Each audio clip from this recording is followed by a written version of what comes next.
Well, lovely to see you on this lovely summer's day, isn't it? So, are you all well? Shall I start here? Are you well? Are you all in a good mood? Yes. Excellent. I love it. So, thank you for coming out.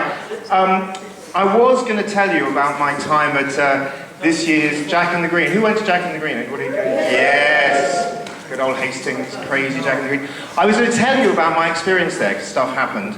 But then I remembered last night, this is the 5th year anniversary of the Bavard Bar at the Kino Teatro. So, thank you very much.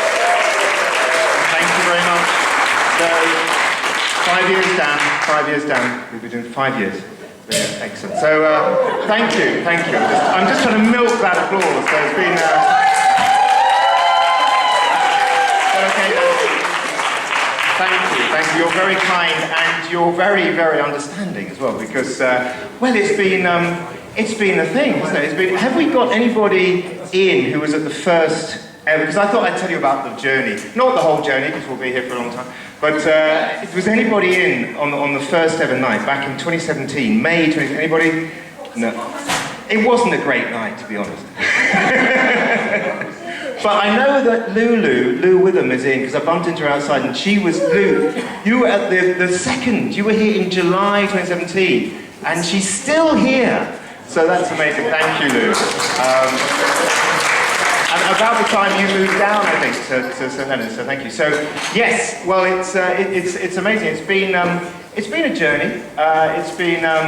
We've had some highs and we've had some lows. We don't talk about the lows, obviously.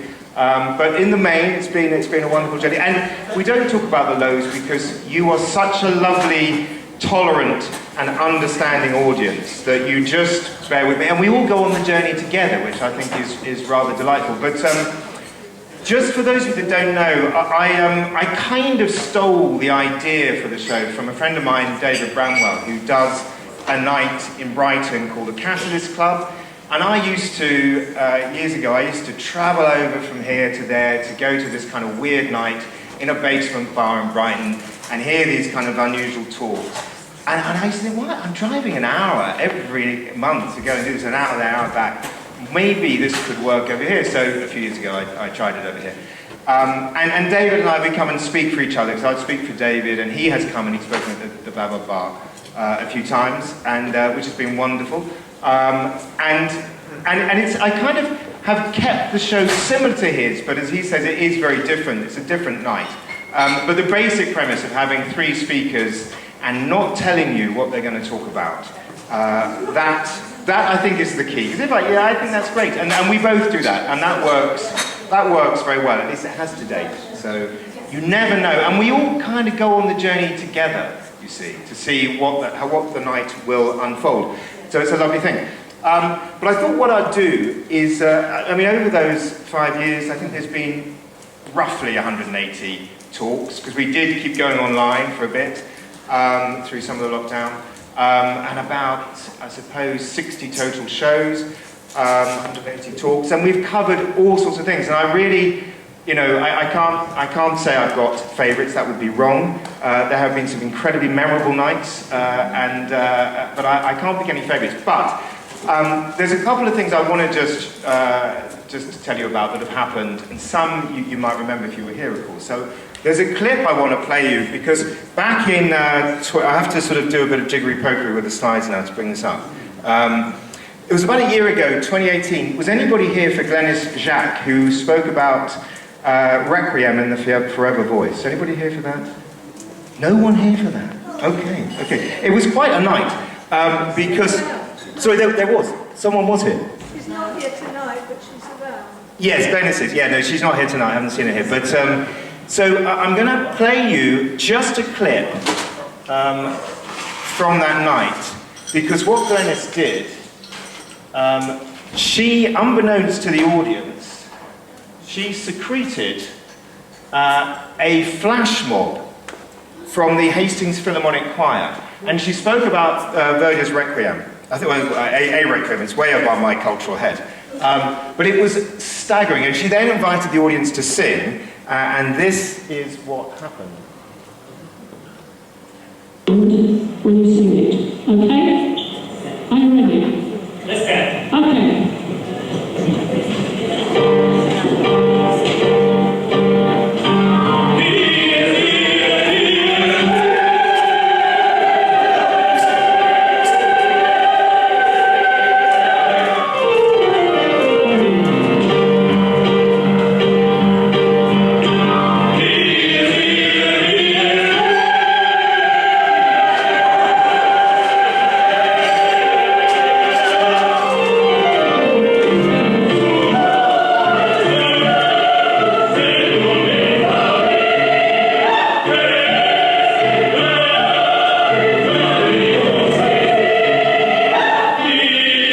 Anyway, I wanted to play that because it was astonishing when Glenys did that, and it took the audience by surprise, and it took me by surprise, and Glenys, because it was just phenomenal to hear that sound in this room.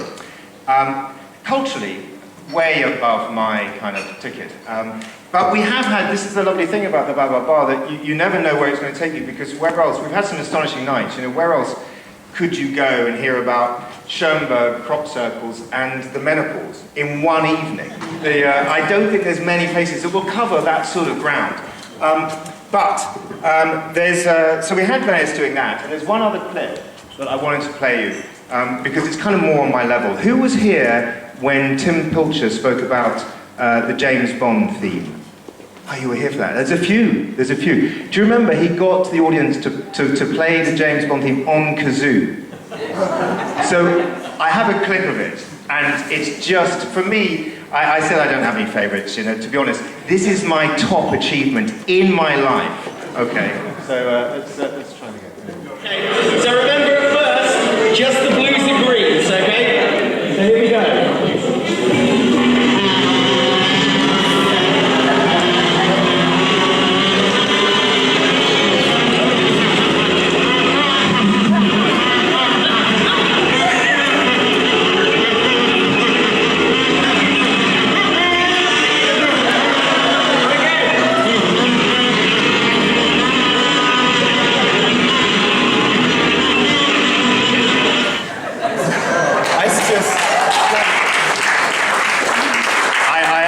That was a total high point for me. I thought that was beautiful. And he had 4 different coloured kazoos, and they were different sounds, and he gave them out, and we all, you heard it. It was joyous, and I don't think it's ever been done before, so it's a lovely thing.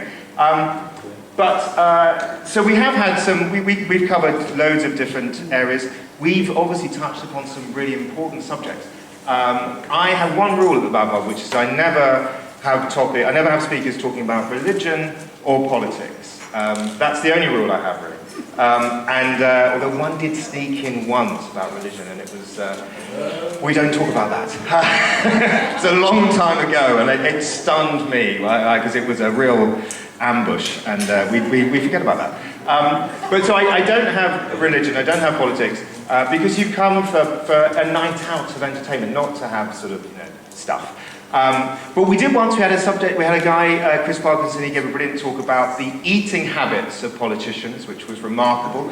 And who was here when we had Sachi Kimura Lawson talk about rumpology? Anybody here for there's a few. So, Sachi, do you know what rumpology is? You're an intelligent bunch, I can tell.